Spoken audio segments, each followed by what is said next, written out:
أعوذ بالله من الشيطان الرجيم بسم الله الرحمن رسوله الكريم أما بعد فأعوذ بالله من الشيطان الرجيم بسم الله الرحمن الرحيم رب اشرح لي صدري ويسر لي أمري واحلل عقدة من لساني يفقهوا قولي وسارعوا إلى مغفرة من ربكم وجنة عرضها السماوات والأرض أعدت للمتقين الذين ينفقون في السراء والضراء والكاظمين الغيظ والعافين عن الناس والله يحب المحسنين والذين إذا فعلوا فاحشة أو ظلموا أنفسهم ذكروا الله فاستغفروا لذنوبهم ومن يغفر الذنوب إلا الله ولم يصروا على ما فعلوا وهم يعلمون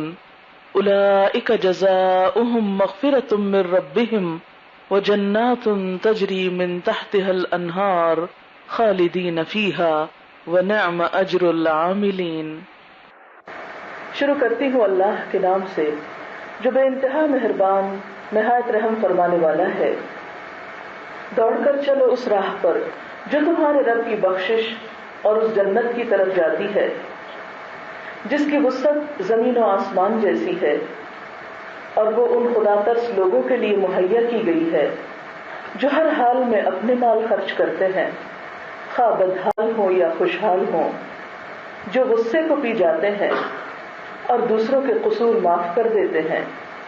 ایسے نیک لوگ اللہ کو بہت پسند ہیں، اور جن کا حال یہ ہے کہ اگر کبھی کوئی فحش کام ان سے سرزد ہو جاتا ہے یا کسی گناہ کا ارتکاب کر لیتے ہیں اور اپنے اوپر ظلم کر جاتے ہیں تو فوراً انہیں اللہ یاد آ جاتا ہے اور وہ اس سے اپنے قصوروں کی معافی چاہتے ہیں، کیونکہ اللہ کے سوا اور کون ہے جو گناہ معاف کر سکتا ہو، اور وہ جان بوجھ کر اپنے کیے پر اصرار نہیں کرتے۔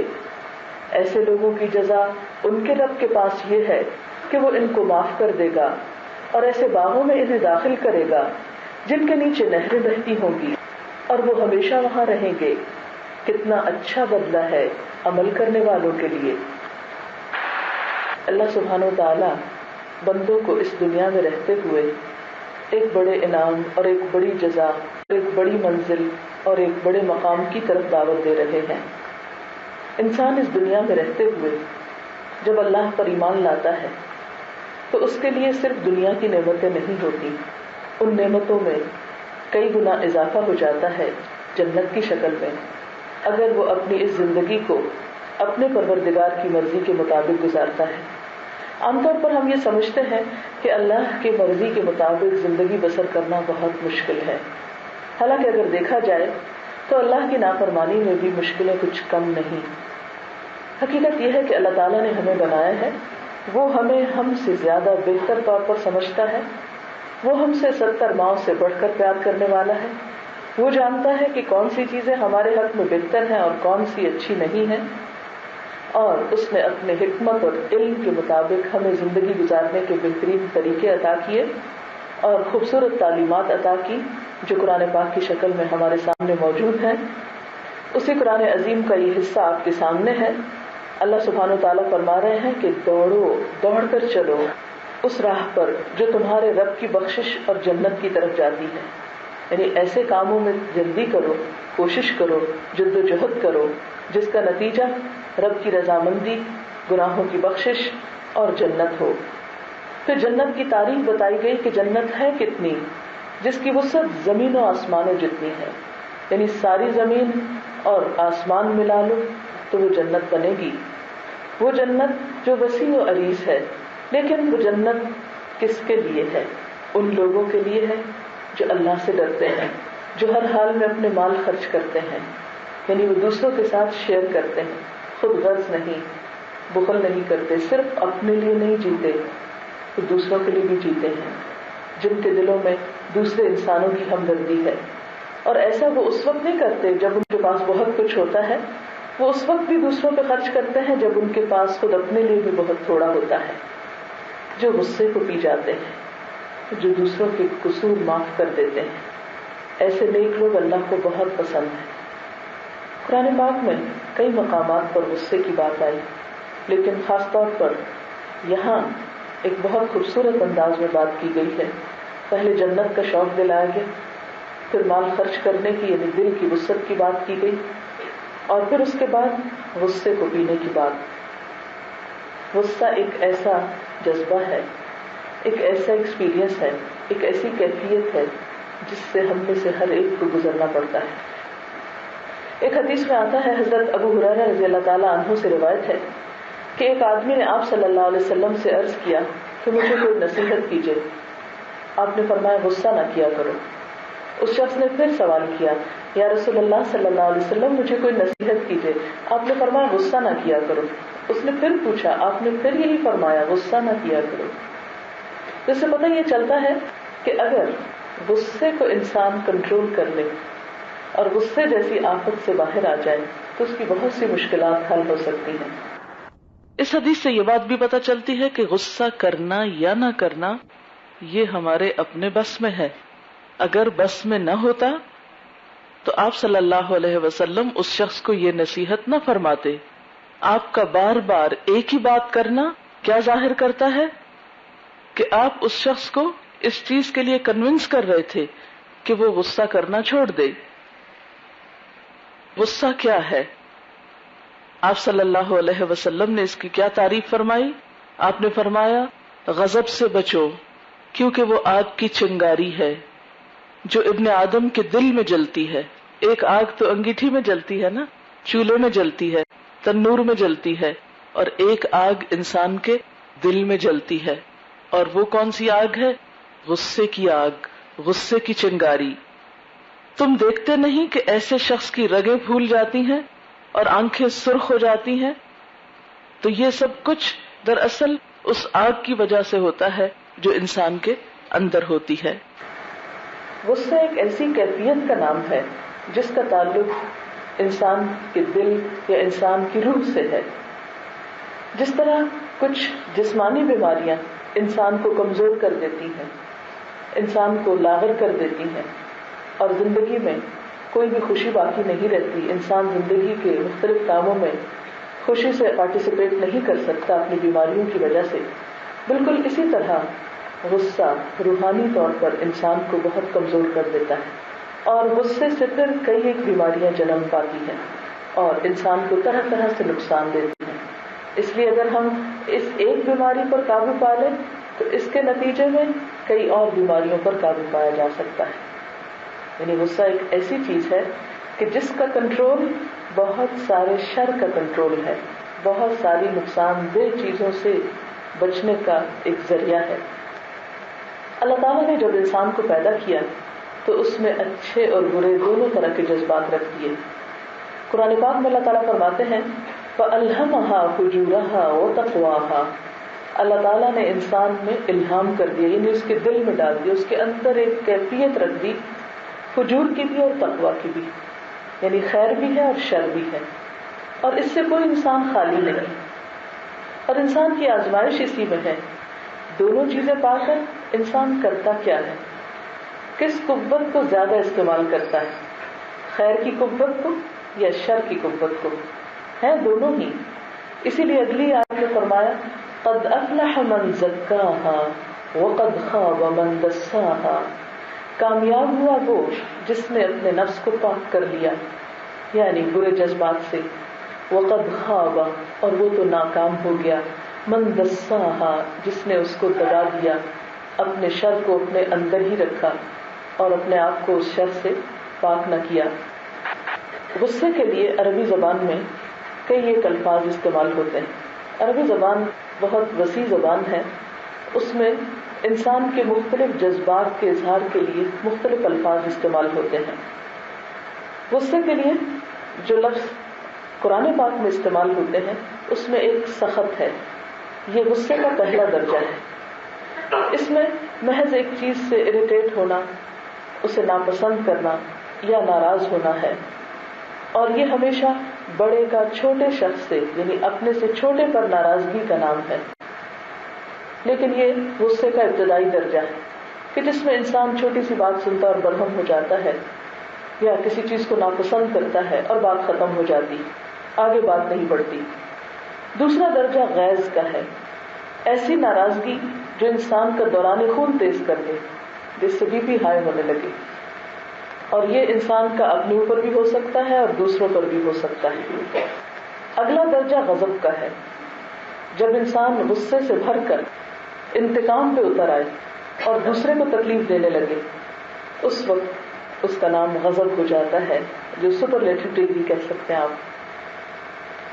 قرآن پاک میں آتا ہے والکاظمین الغیظ، جنت کے لوگ، جنت کے باسی، جنت کے باشندے اپنے غصے کو کنٹرول کرنے والے ہوتے ہیں. کاظم سے کاظمین.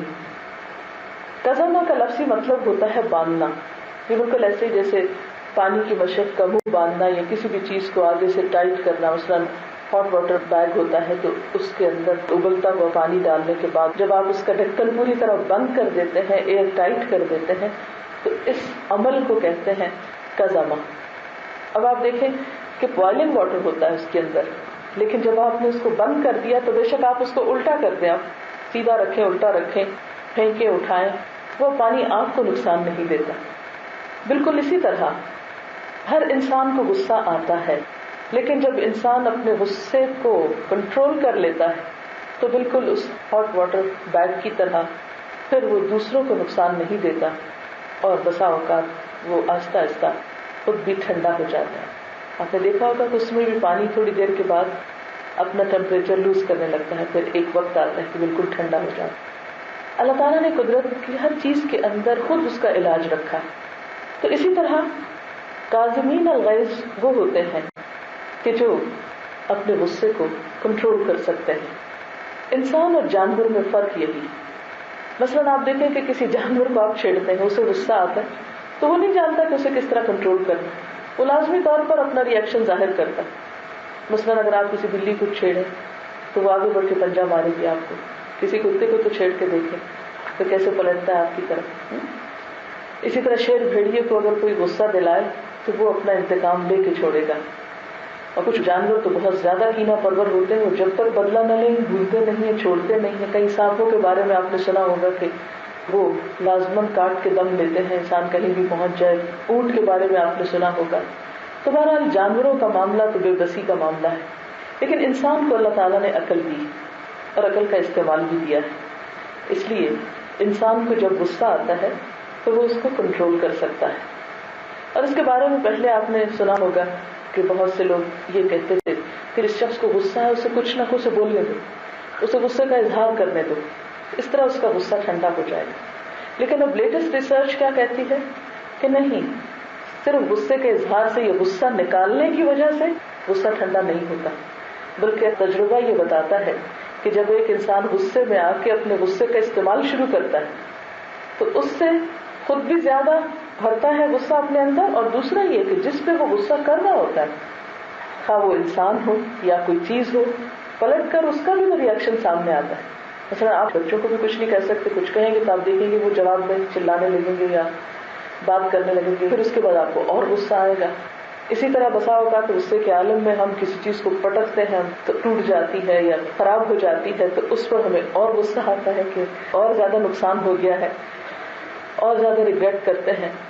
تو اس لیے اللہ تعالیٰ نے چونکہ ہماری نفسیات بنائی اور وہ ہم کو جانتا ہے کہ صرف اظہار کرنے سے اور صرف نکالنے سے علاج نہیں ہوگا، بلکہ بعض اوقات اس کو کنٹرول کرنا ہوگا.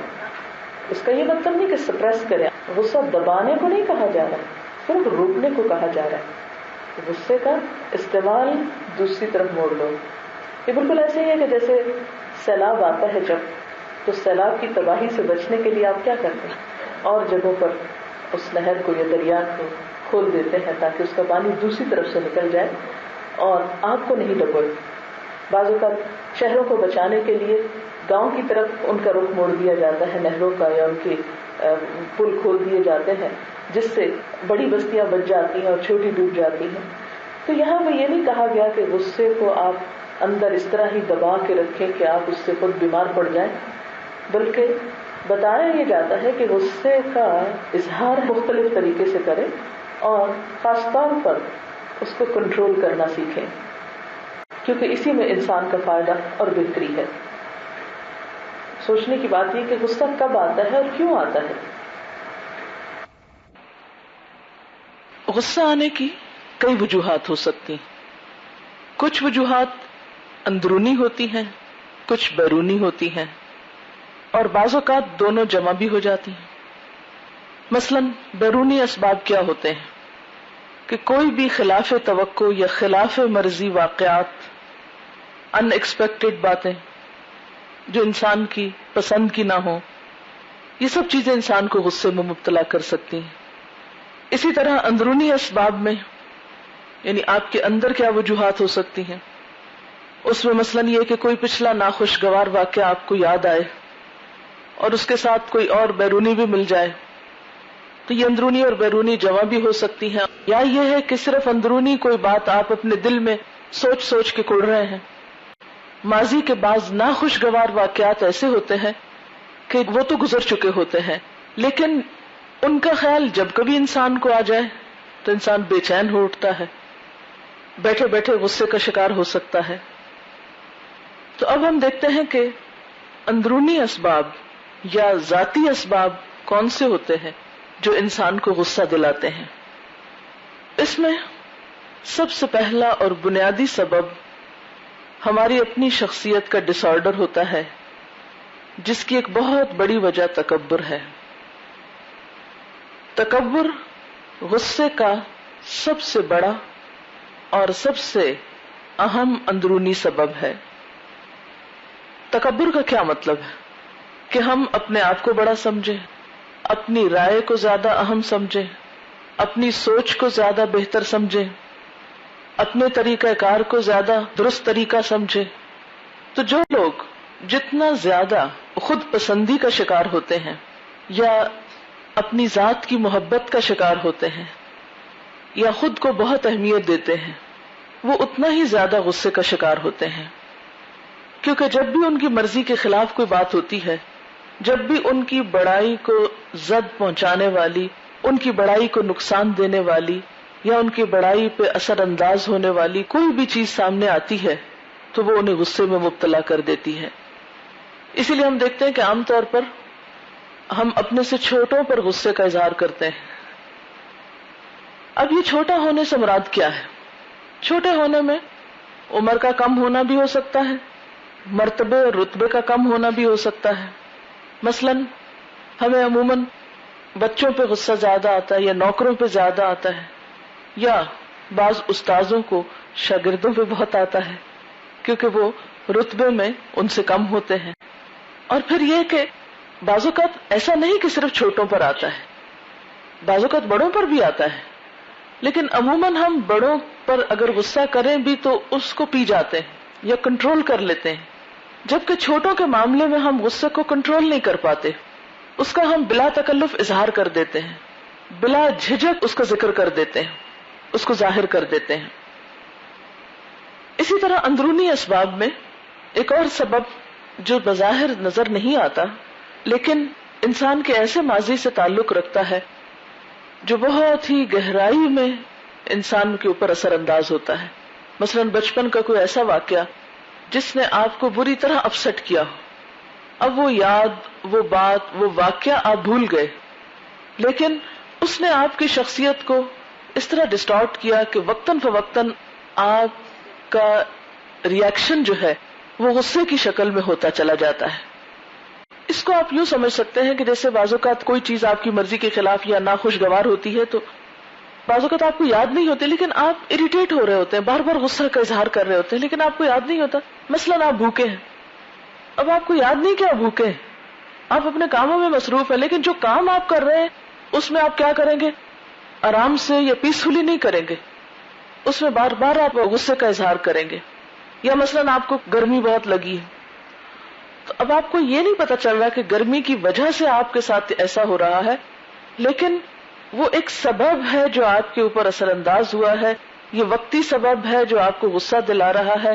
لیکن اسی طرح بعض اسباب پرانے ہوتے ہیں لیکن وہ شخصیت کو صرف چند دنوں یا گھنٹوں کے لیے متاثر نہیں کرتے بلکہ سالوں سال تک متاثر کرتے چلے جاتے ہیں. ایسے لوگ بھی بسا اوقات اپنے آپ کو نہیں سمجھ سکتے، آپ دوسروں کو نہیں سمجھ سکتے. مثلا آپ دیکھیں کہ شوہر کو اپنی بیوی پہ بہت غصہ آتا ہے، بیوی کو سمجھ نہیں آ رہی کہ شوہر کو غصہ کیوں آتا ہے، یہ اتنا اچھا انسان ہے، یہ چھوٹی بڑی بات پہ غصہ کیوں کرتا ہے. اب بیوی کا تعلق اس کے ساتھ مثلاً 1 سال کا ہو سکتا ہے، 6 مہینے کا ہو سکتا ہے، 2 سال کا ہو سکتا ہے. بیوی اپنے شوہر کے ماضی کو نہیں جانتی اور خصوصاً اس کے بچپن کو نہیں جانتی، بچپن میں ہونے والی اس کے ساتھ ناانصافیوں کو نہیں جانتی، جس نے اس کی شخصیت کو اس طرح کر دیا کہ وہ اپنے ماضی میں کسی پہ وہ غصہ نہیں نکال سکا، یا وہ جو صدمہ تھا یا جو غم تھا وہ اس کے اندر اس طرح پیوست ہو گیا کہ اب بیوی کی شکل میں اس کو ایک محبت کرنے والا ملا یا ایک ہمدرد ملا، تو وہ سمجھتا ہے کہ اب اس کو میرا سارا بوجھ اٹھا لینا چاہیے، اور وہ بسا اوقات محبت کے اظہار کے لیے یا اپنی اہمیت کے اظہار کے لیے وہ دوسرے پر غصہ کرتا چلا جا رہا ہے، اور بیوی پریشان ہے کہ معلوم نہیں وجہ ہی پتہ نہیں چلتی، اور غصہ ہونے لگتا ہے اور پھر غصہ ہوئے چلے جاتا ہے اور پھر سبب بھی پتہ نہیں چلتا. تو ایسی صورت میں بعض اوقات تعلقات کی جو خرابی ہے اس کی اصلاح بہت مشکل ہو جاتی ہے، اور اس میں صرف ظاہری اور وقتی فیکٹرز کو جاننا کافی نہیں ہوتا، دوسرے شخص کے ماضی کو جاننا بھی بے حد اہم ہوتا ہے. مثلاً یہ جاننا ایک لڑکی کے لیے پھر بہت ضروری ہوگا کہ اس کے شوہر جو ہیں ان کا بہن بھائیوں میں نمبر کون سا تھا، ان کی ماں نے ان پر کتنی توجہ دی، ان کے بہن بھائیوں کا ان کے ساتھ سلوک کیا تھا، کیا وہ بروکن فیملی سے تو نہیں تھے، یا کوئی اور وجوہات، بچپن میں کن کن لوگوں میں رہے، کمپنی کیسی تھی، استاد کیسے تھے، اسکول کیسا تھا، وغیرہ وغیرہ. ایسے میں اگر ایک خاتون یہ جان لیتی ہے کہ ان کے شوہر بچپن میں مثلاً ماں باپ کی محبت سے محروم رہے، تو ان کو اس غصے کو کیا سمجھنا چاہیے؟ صرف ایک اٹینشن سیکر کی حیثیت دینی چاہیے کہ یہ غصے کا بار بار اظہار اپنی اہمیت کے احساس کو جتانے کے علاوہ توجہ حاصل کرنے کا ایک ذریعہ ہے. ایسے لوگوں کو اگر تھوڑی سی بھی توجہ دے دی جائے تو ان کے غصے کو کنٹرول کیا جا سکتا ہے، کیونکہ بسا اوقات ایسے اسباب انسان کو خود بھی معلوم نہیں ہوتے. اچھا آپ اپنے پہ سوچیں، چلے کسی اور کی مثال نہ خود پہ لیں. بعض اوقات آپ اپنے آپ میں الجھ رہے ہوتے ہیں، کبھی ہوا آپ کے ساتھ ایسا؟ آپ سوچتے ہیں کیوں الجھ رہی ہیں، کیا وجہ ہے، وہ وجہ بھی نہیں سمجھ آ رہی ہے. میں بے چین ہوں، کیوں ہوں مجھے نہیں پتا چل رہا، کیوں بور ہو رہی، کیوں کچھ سمجھ نہیں آ رہی، کام میں دل نہیں لگ رہا، پڑھنے کو دل نہیں چاہ رہا. کوئی بظاہر وجہ نہیں، خاموش کمرہ ہے، پنکھا لگا ہوا ہے، کتاب موجود ہے، آپ موجود ہیں، خاموشی ہے، پڑھنے کے سارے ظاہری اسباب موجود ہیں، اس کے باوجود آپ ہیں کہ پڑھ ہی نہیں پا رہے.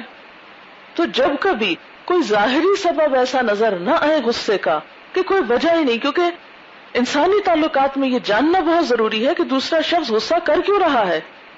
تو جب تک ایک شخص کو پہچان نہیں ہوتی، پتہ نہیں چلتا، تو علاج بھی نہیں کر پاتے، کیونکہ وہ شخص خود بھی ہیلپ لیس ہوتا ہے، اسے خود بھی نہیں پتا ہوتا کہ وہ کیا کر رہا ہے.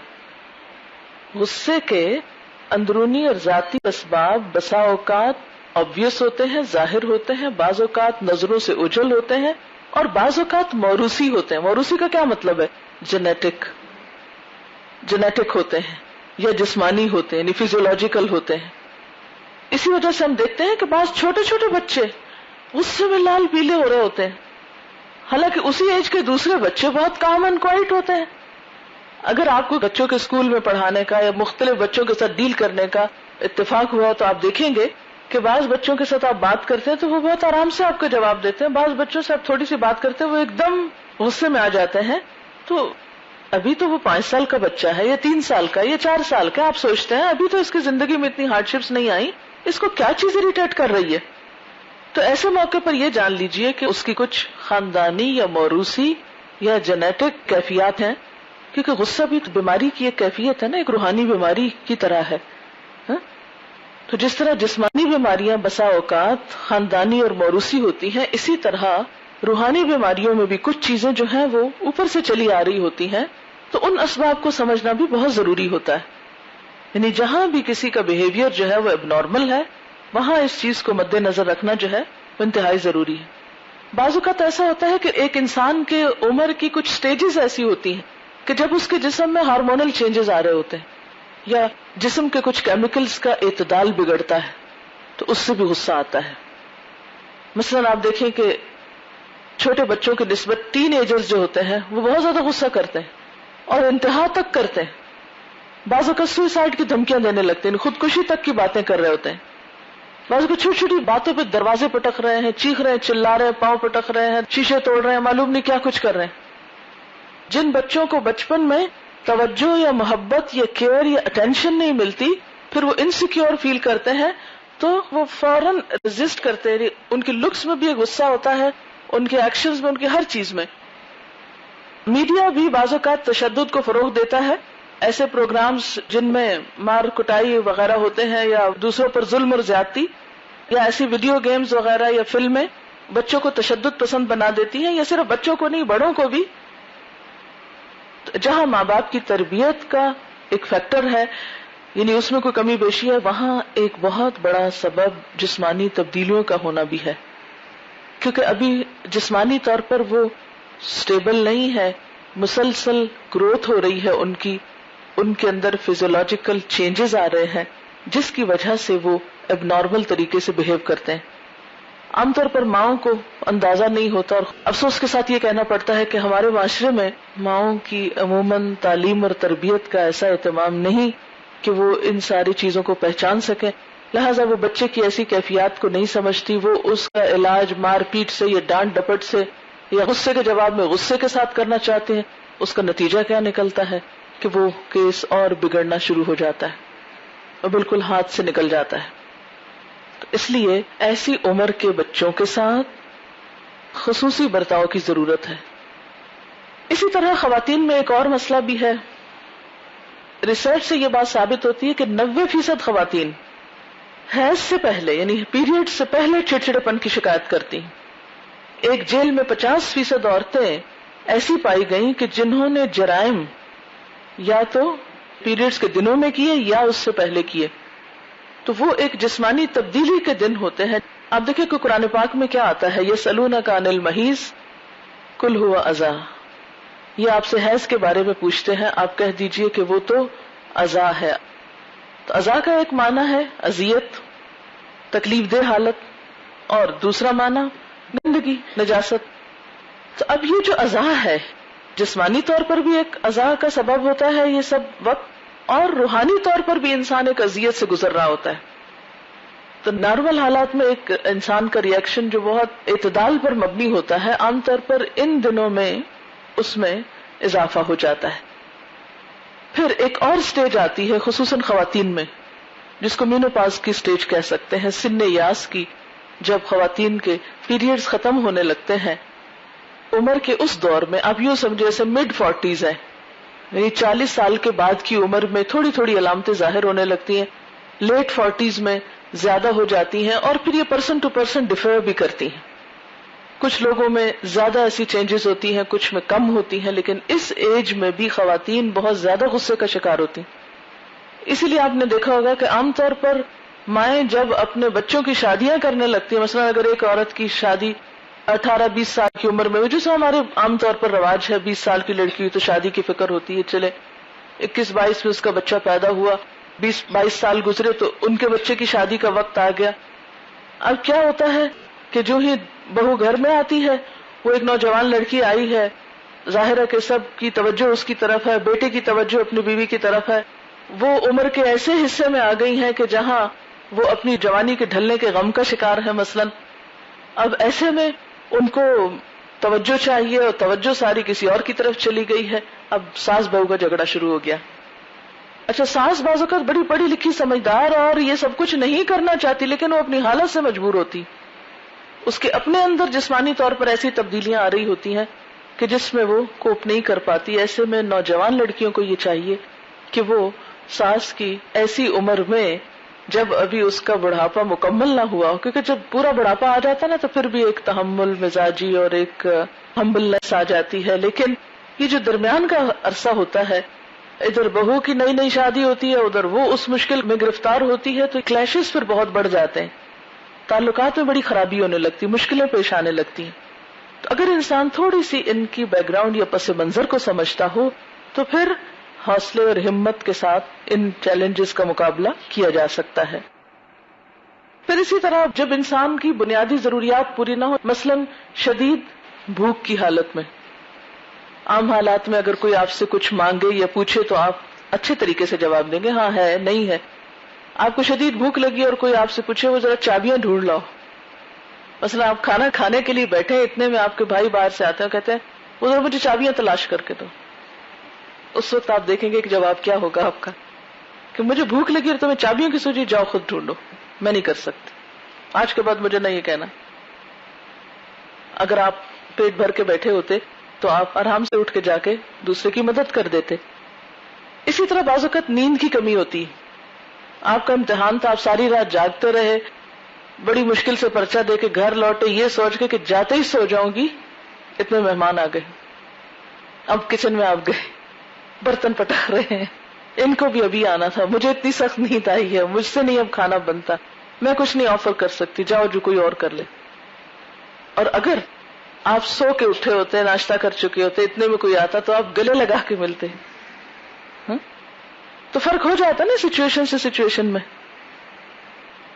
پھر اسی طرح بیماری، کوئی بھی جسمانی بیماری، مثلا بخار میں اگر کوئی کہے کھانا کھا لو تو آپ کیسے جواب دیتے ہیں؟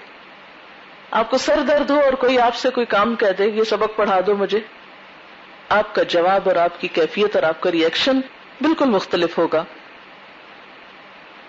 پھر اسی طرح کچھ اور خواہشات ایسی ہوتی ہیں جن کی تکمیل نہ ہو، جو فطری خواہشات ہوتی ہیں انسان کی. مثلا شادی انسان کی ایک فطری خواہش ہے، اس کی ایموشنل ضرورت ہے، جسمانی ضرورت ہے.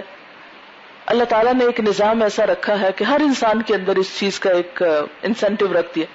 اب اگر ایک شخص کی شادی نہیں ہو رہی تو آپ نے دیکھا ہوگا کہ عام طور پر جن لوگوں کی شادی نہیں ہوتی موسٹلی وہ لوگ دوسروں کے ساتھ معاملہ کرنے میں مشکل پیدا کرتے ہیں، کیونکہ وہ اپنی کچھ خواہشات کو سپریس کر کے اریٹیشن کا شکار ہو جاتے ہیں.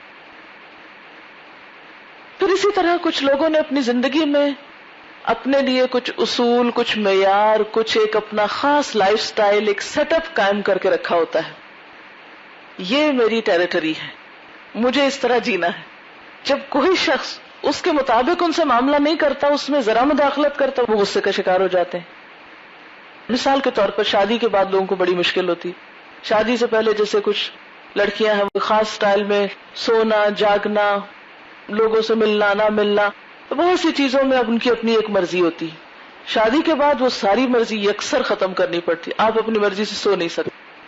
کیوں؟ اس لیے کہ سسرالی رشتے دار آ کے بیٹھے ہوئے ہیں، وہ چاؤ میں دلہن دیکھنے کے لیے آئے، دلہن صاحبہ کو نیند آئی ہے. اب اس کو تو کوئی غرض نہیں کہ کون کس لیے آیا اور کہاں سے آیا اور کتنی مشکل سے آیا اور کس چاؤ میں آیا، وہ نہیں سمجھ پائے گی، کیونکہ اس کو تو اس وقت سونے کی عادت ہے. وہ تو عشاء کی نماز پڑھ کے ہی سو جاتی تھی، اب وہ جاگ نہیں سکتی. یا بعض اوقات کیا ہوتا ہے کہ شوہر کی جاب ایسی ہے جو لیٹ آنے میں ہے، اب وہ آئے تو پھر کھانا کھایا جائے پھر سویا جائے، اب وہ جو نیند جا رہی ہے اس سے پھر غصہ ہی غصہ آ رہا ہے.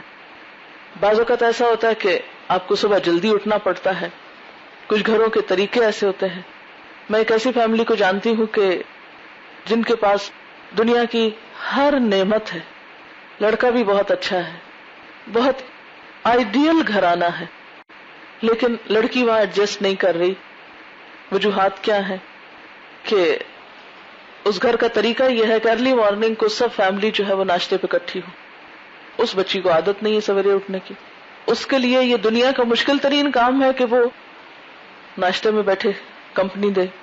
ساس سسر کچھ نہیں چاہتے، یہ چاہتے ہیں کہ جب ہم سویرے اٹھیں تو سب مل بیٹھ کے ناشتہ کریں. اس کے لیے یہ بات بہت مشکل ہے.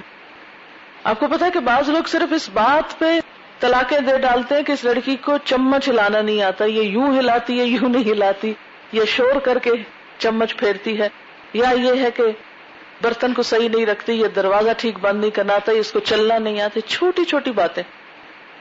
تو ایسی صورت میں ان فیکٹرز کو بھی سامنے رکھنا چاہیے کہ اپنی زندگی کے اصول تو کچھ بنائیں، لیکن ایسے نہ بنائیں کہ جس میں دوسرا شخص کوئی ایڈجسٹ نہ کر پائے. پھر اسی طرح یہ ہے کہ جن لوگوں سے ہمیں محبت زیادہ ہوتی ان سے توقعات بہت ہوتی ہیں ہماری. جب وہ ہماری توقعات پہ پورے نہیں اترتے پھر ہمیں بڑا غصہ آتا ہے. مثلا ماں باپ کو اپنے بچوں سے بہت توقعات ہوتی ہیں، دوستوں کو دوستوں سے بڑی توقعات ہوتی ہیں. جب وہ نہیں پوری ہو سکتی کسی بھی وجہ سے تو ایسے میں کیا ہوتا ہے؟ شدید غصہ آتا ہے اور پھر تعلقات کی خرابی کا اندیشہ ہوتا ہے.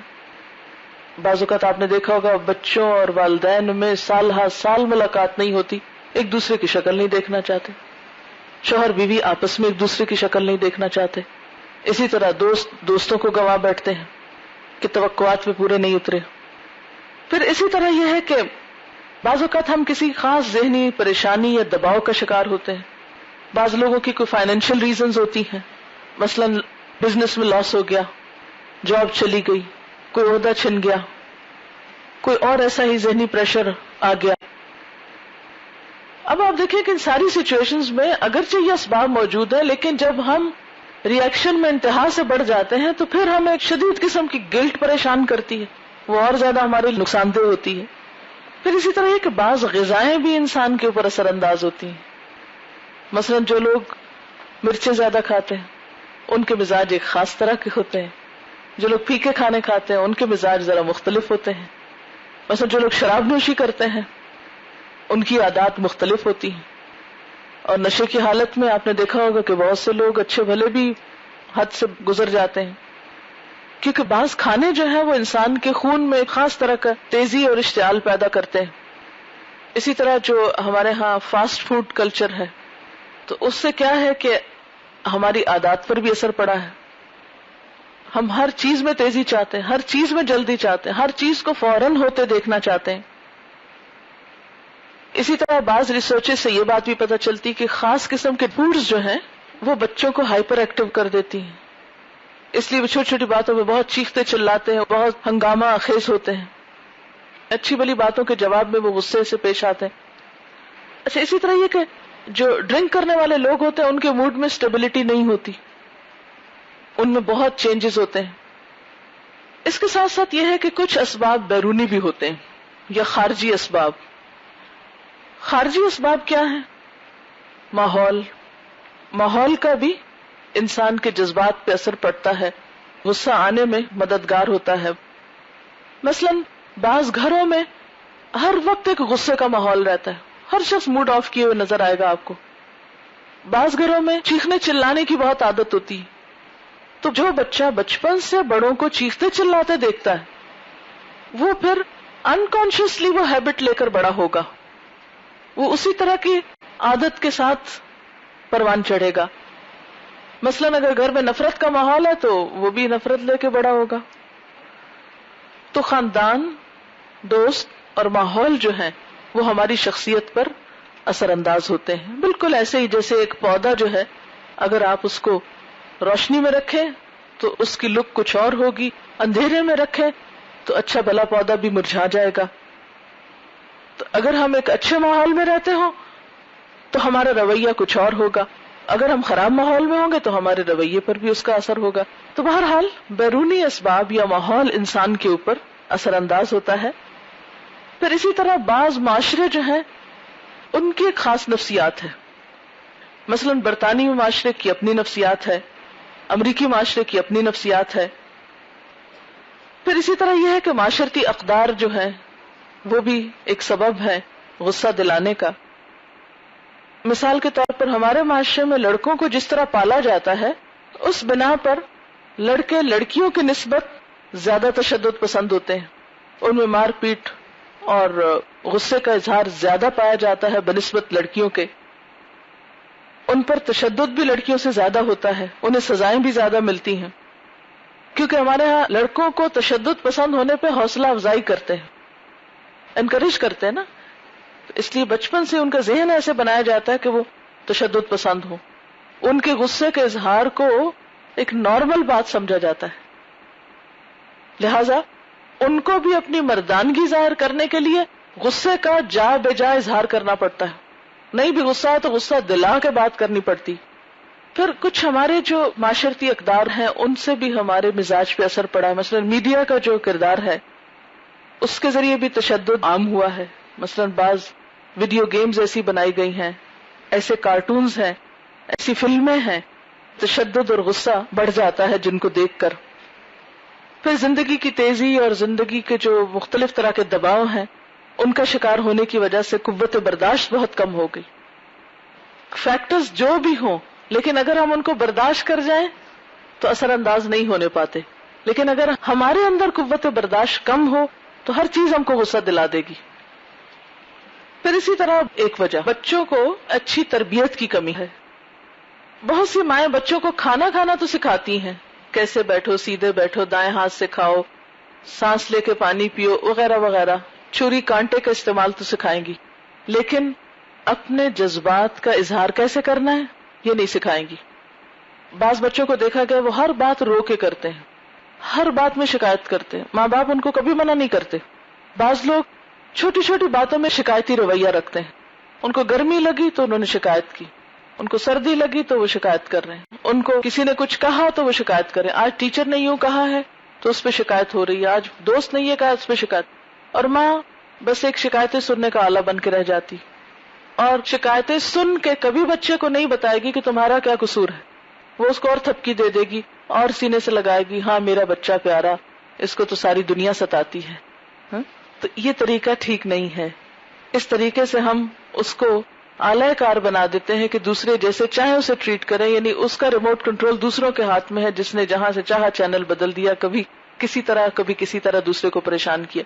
تو ماں باپ کے فرائض میں یہ بات شامل ہے کہ جہاں بچوں کی جسمانی نشو نما کا وہ خیال رکھتے ہیں، وہاں ان کی روحانی اور ایموشنل اور جذباتی نشو نما کا بھی خیال رکھیں، اور انہیں جذبات کے اظہار کا احسن طریقہ سکھائیں.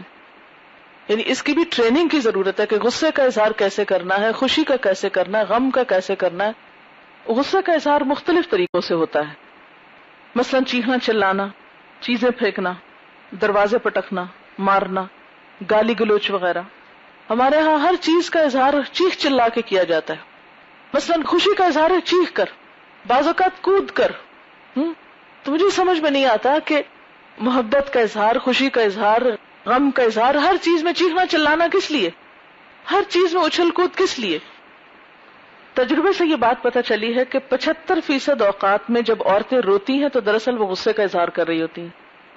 بعض اوقات خود کو بھی نقصان پہنچاتے ہیں لوگ، مثلا اپنے آپ کو زخمی کر لیتے ہیں، خود کو اذیت دیتے ہیں، ٹارچر دیتے ہیں. بعض لوگ خواب آور گولیاں کھا لیتے ہیں، خودکشی کی کوشش کرتے ہیں. بعض لوگ نشہ کرنے لگتے ہیں. اصل میں غصہ ایک ایسا جذبہ ہے جو بہت سے پردوں میں چھپا ہوا بھی ہو سکتا ہے، جس کو ہڈن اینگر آپ کہہ سکتے ہیں، یا پیسو اگریسونیس جو ہوتی ہے وہ بھی غصے ہی کے اظہار کا ایک ذریعہ ہوتی ہے. یعنی بعض لوگ تو چیخ چلا کے سب کچھ کرتے ہیں، شور مچا کے، اور بعض لوگ خاموشی کے ساتھ. کچھ لوگوں کو آپ نے دیکھا ہوگا وہ بولنا ہی چھوڑ دیتے ہیں، بات ہی نہیں کرتے. آپ لاکھ ان سے پوچھو بھی کیا بات ہے، آپ ناراض ہیں، کوئی غم ہے، دکھ ہے، پریشانی، کچھ نہیں، صرف خاموشی. تو یہ بھی جو بظاہر غصے کا اظہار نہیں نظر آتا، یہ ہوتا دراصل غصے ہی کا اظہار ہے، اور اس کے پیچھے بھی کوئی ایسی ریزن ہوتی ہے. بعض لوگ خود پہ ترس کھاتے رہتے ہیں، بعض لوگ مایوسی کا شکار ہو جاتے ہیں، بعض اداس رہنے لگتے ہیں، بعض لوگ حسد کا شکار ہوتے ہیں، کئی لوگ طنزیہ باتیں شروع کر دیتے ہیں، ہر چیز میں ٹانٹ. آپ نے دیکھا نہیں کبھی بعض لوگوں کا لہجہ ہی ٹانٹ والا ہوتا ہے، وہ سیدھے طریقے سے بات ہی نہیں کرتے، ہر چیز میں ٹانٹ، ہر چیز میں ٹانٹ. تو یہ دراصل سب غصے ہی کی مختلف شکلیں جو دراصل انسان کی شخصیت کو بدنما بنا رہی ہوتی ہیں، لیکن انسان کو پتہ نہیں چلتا کہ وہ کس مشکل کا شکار ہے. تو اس لیے والکاظمین الغیظ اور والعافین عن الناس، اس پر عمل کرنا بہت ضروری ہے، کیونکہ اگر ہم عمل نہیں کریں گے تو ان ساری چیزوں کے ہمیں نقصانات ہوں گے. خواہ ہم غصہ ظاہر کریں یا اپنے اندر رکھیں، دونوں صورتوں میں نقصان ہے. اس لیے ضروری ہے کہ اس کا کوئی ایسا راستہ نکالا جائے، ایسا طریقہ اختیار کیا جائے کہ اللہ نے یہ جو قوت ہمارے اندر رکھی ہے، یہ جو انرجی رکھی ہے، اس سے کوئی بہترین کام سامنے آئے، کوئی بہترین پازیٹیو تعمیری چیز سامنے آئے. تو اب تھوڑا سا ہم جائزہ لیتے ہیں کہ غصے کے نقصان کیا کیا ہوتے ہیں. نمبر 1 جسمانی ہوتے ہیں، نمبر 2 ذہنی، نمبر 3 روحانی، نمبر 4 معاشرتی. جسمانی نقصان کیا ہوتے ہیں؟ مثلا یہ کہ غصے سے انسان کی صحت پہ برا اثر پڑتا ہے. آپ نے دیکھا ہوگا کہ بہت سے بد مزاج اور غصیلے لوگ جو ہیں وہ جسمانی طور پر کئی طرح کی بیماریوں کا شکار ہوتے ہیں. یوں لگتا انہوں نے کبھی کچھ کھایا نہ ہو، یہ لگتا ہے کہ وہ کسی غذائی کمی کا شکار ہے. ان کے رنگ پر، ان کی ہڈیوں پر، ان کے جسم پر، ان کی چال پر، ہر چیز پر ایک اثر ہوتا ہے. غصے کی شدت کی وجہ سے انسان کی جو دل کی دھڑکن ہے، پلپیٹیشن جو ہے وہ متاثر ہوتی ہے، بلڈ پریشر بڑھ جاتا ہے، ہارٹ اٹیک کے امکانات بڑھ جاتے ہیں. بعض اوقات غصے سے جسمانی قوت وقتی طور پہ بہت بڑھ جاتی، لیکن جب اس کا ری ایکشن ہوتا ہے تو شدید کمزوری بھی ہو جاتی. کئی لوگوں کو غصہ آتا ہے نا، چیزیں اٹھا کے پھینک، بڑی بڑی بھاری چیزیں اٹھا لیں گے، شدید قسم کے کام کریں گے، جھاڑو لگا رہے ہیں، کچھ کاٹ رہے ہیں، توڑ رہے ہیں، قوت استعمال کر رہے ہیں. یعنی بہت سے لوگ غصے میں جسمانی طور پر بہت ایکٹیو ہو جاتے ہیں. ان کے اندر یوں لگتا ہے جیسے 10 انسانوں کی قوت آ گئی. وہ کام جو ایک عام نارمل حالت میں ایک نارمل انسان نہیں کر سکتا، وہ غصے کی حالت میں بہت کچھ کر کے دکھا دیتا ہے. لیکن جب وہ غصہ ٹھنڈا ہوتا ہے تو پھر وہ کئی دن بستر سے نہیں اٹھ سکتے. جسمانی طور پر نقصان بھی ہوتا ہے. پھر اسی طرح یہ ہے کہ ہمارے اعضاء ہمارے قابو میں نہیں رہتے. مثلا ہاتھوں پہ کنٹرول کم ہو جاتا ہے. کوئی سامنے آئے تو اس کو دھپ لگا دی، کوئی چیز سامنے پڑی نظر آئی تو وہ اٹھا پھینکی، اگر پاؤں میں کوئی چیز آئی اس کو ٹھوکر ٹھڈا لگا دیا. تو انسان کی شخصیت کو کس قدر نقصان دینے والی بات ہے نا، کہ انسان کو اپنے جسم پر قابو نہ رہے، اپنے اعضاء پر قابو نہ رہے اور اس کو وہ مس یوز کرے. اور سب سے بڑھ کر تو انسان کی زبان قابو میں نہیں رہتی. یعنی باقی اعضاء تو باقی اعضاء، لیکن سب سے زیادہ جو بے قابو ہوتی ہے چیز وہ ہماری زبان ہوتی. غصے کی حالت میں گالی گلوچ، الزام تراشی، بہتان، جلی کٹی خوب جو دل میں آتا پھر ہم سناتے ہیں. اور یاد ہوگا آپ کو میں نے کہا تھا کہ اگر ہاٹ واٹر بوٹل کا کچھ حصہ بھی کھلا رہ جائے تو پھر وہ چھینٹے جس پہ پڑیں گے، وہ چنگاریاں چھوٹی چھوٹی جہاں بھی اڑ کے جائیں گی وہیں پر وہ سب کچھ جلا دیں گی. اسی طرح یہ ہے کہ جو لوگ مسلسل غصہ کرتے ہیں ان کے اعصاب کمزور ہو جاتے ہیں، ان کے نروز انڈر پریشر رہتے ہیں، وہ صحیح دیکھ نہیں پاتے، صحیح سن نہیں پاتے، صحیح بول نہیں پاتے. بعض بچوں میں تو سانس تک رک جاتی. اور یہ مسلسل سٹرین جو ہے یہ انسان کے لیے نقصان دہ ثابت ہوتا ہے. اور بعض سیویئر کیسز میں تو ڈائبٹیز جیسی بیماریوں کی وجہ بھی غصہ بتایا گیا ہے. اسی طرح تھرومبوسس جو ہے، جو خواتین کو عام طور پر ہوتی ہے نا، پنڈلیوں کے نچلے حصے میں جو وینز ہوتی ہیں وہ بہت نمایاں نظر آتی ہیں. پھر غصے کے کچھ ذہنی نقصانات ہیں، اور سب سے بڑا نقصان کیا ہے ذہنی، کہ انسان کی عقل زائل ہو جاتی ہے، انسان بے عقل ہو جاتا ہے، انسان کم عقل ہو جاتا ہے، کم عقلوں جیسی باتیں کرنے لگتا ہے. اسے نہیں پتا چلتا وہ کیا بول رہا ہے، اس کا اس سے کیا نقصان ہوگا، کیا فائدہ ہوگا، اور یہ نقصان کہاں جا ٹھہرے گا، اس کے اس پر کیا اثرات ہوں گے، اس کو اس سے کوئی غرض نہیں ہوتی. اور جب غصہ ٹھنڈا ہوتا ہے تو سوائے ندامت اور شرمندگی اور افسوس کے کچھ ہاتھ نہیں آتا. پھر اسی طرح انسان کے سوچنے سمجھنے کی صلاحیت متاثر ہوتی، آپ کی کریٹیوٹی ختم ہو جاتی، معاملہ فہمی ختم ہو جاتی. پھر اسی طرح یہ ہے کہ انسان کی ساری سرگرمیاں متاثر ہوتی، اور پھر اس کے جو نتائج ہوتے ہیں ان کو بھگت کے ان کی اصلاح کر کے ایک بہت بڑا وقت ضائع ہو جاتا ہے. مثلاً یہ تجربہ میں نے اپنے ساتھ کیا ہے کہ اگر میں نے غصے میں کبھی کسی کو کچھ کہہ دیا، اس کے بعد مجھے اندر شدید تکلیف شروع ہو جاتی. وہ چین نہیں پاتی جب تک کہ میں پھر اس کی اصلاح نہ کر لوں. اب وہ جو لمحے بھر کے لیے خود کو کنٹرول نہیں کیا، وہ جو منہ سے بام نکل گیا، اب اس نے جو تباہی پھیلائی، اس کی دوبارہ تعمیر کرتے کرتے ایک وقت لگ جاتا ہے. اور وہ جو بیچ کا وقت ہوتا ہے اس میں بہت سی تعمیری کام رک جاتے ہیں. اس لیے دوسروں کا تو میں کچھ نہیں کہہ سکتی، لیکن میں نے تو جب بھی غصہ کیا اپنا بہت سارا وقت ضائع کیا، اور بہت سے پازیٹو اور مفید کام ڈیلے ہو گئے صرف اس وجہ سے کہ جو کچھ ہو گیا اس کی تلافی ہو تو آگے چلا جائے. دیکھیں نا، مثلاً اگر آپ نے کسی انسان کو کچھ کہہ دیا، اور کن انسانوں کو ہم کچھ کہتے ہیں جن سے ہمارا کوئی واسطہ رشتہ ہوتا ہے نا، مثلاً بچوں کو یا شاگردوں کو یا اپنے کولیگز کو یا کچھ اور جاننے والوں کو، اب آپ کہہ چکے، اب انہی سے تو آپ کو کام پڑنا ہے دوبارہ. دیکھیں نا، بچوں سے انٹریکشن کے بغیر آپ کیسے رہ سکتے ہیں، بہن بھائیوں سے آپ کیسے کٹ سکتے ہیں، شوہر سے آپ کیسے کٹ سکتے ہیں، وغیرہ وغیرہ. اب جب آپ کسی کو ناراض کر بیٹھتے ہیں تو پھر آپ دوبارہ کس منہ سے اس کے پاس جائیں گے کہ اچھا اٹھو یہ کام کر دو. بچوں کو آپ ڈانٹ ڈپٹ کے یہ تھوڑی کہہ سکتے ہیں کہ اچھا اب خوشی سے کھانا پیش کرو، اور پھر جب دیکھیں گے کہ بچے بچاروں کا منہ اترا ہوا تو آپ کو اور تکلیف شروع ہو جائے گی. تو وہ ایک چین ری ایکشن شروع ہو جاتا ہے نا، صرف ایک چھوٹی سی چیز کنٹرول نہ کرنے کی وجہ سے. یا تو یہ کہ انسان اتنا بے حس ہو جائے، بے ضمیر ہو جائے کہ جو بڑے سے بڑا غلط کام کرے اس کے بعد وہ اپنے آپ کو مطمئن کر لے، تسلی دے دے نہیں تم میں تو غلطی ہے کوئی نہیں، تعویل اس کی ڈھونڈ لے، مانے ہی نہ غلطی کو، شیطان بن جائے، پھر تو سب ٹھیک ہے. لیکن اگر انسان کا تھوڑا سا بھی ضمیر زندہ ہے اور دل حساس ہے تو پھر نقصانات کا ایک سلسلہ شروع ہو جاتا ہے. اور پھر آپ دیکھیں کہ عقل پہ اثر پڑتا ہے، تو عقل ہی سے تو انسان کو فوقیت دی گئی ہے دوسری مخلوق پر. اگر بے عقل ہی بن کے اس نے کچھ کرنا ہے تو پھر تو اس کا نقصان ہی نقصان ہے. بڑے انسان اور بچے میں کیا فرق رہ گیا؟ اگر بڑا انسان بچوں جیسی حرکتیں شروع کر دے تو اس کا درجہ اور وقار جو وہ گر جاتا ہے. پھر اسی طرح کچھ روحانی اور ایمانی نقصان ہوتے ہیں. مثلاً آپ صلی اللہ علیہ وسلم نے فرمایا کہ غصہ ایمان کو اس طرح خراب کر دیتا ہے جیسے ایلوا شہد کو خراب کر دیتا ہے. آپ جتنے بھی میٹھی چیزوں کا تصور کر سکتے ہیں ان سب میں میٹھی چیز شہد ہے. جیسے گلاب جامن کا شیرہ ہوتا ہے نا، اس سے بھی میٹھی چیز ہے شہد. ایمان اس جیسا ہے نا، اور غصہ جو ہے وہ ایلوا کی طرح ہے یا مصبر کی طرح ہے کہ وہ اس میں شامل ہو جائے تو شہد جیسی چیز کو بھی کڑوا کر دیتا ہے.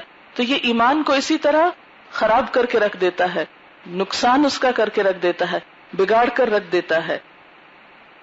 بعض اوقات انسان بہت اچھی اچھی نیکیاں کرتا ہے لیکن ایک غصہ کر کے ان ساری نیکیوں پہ پانی پھیر کے رکھ دیتا ہے.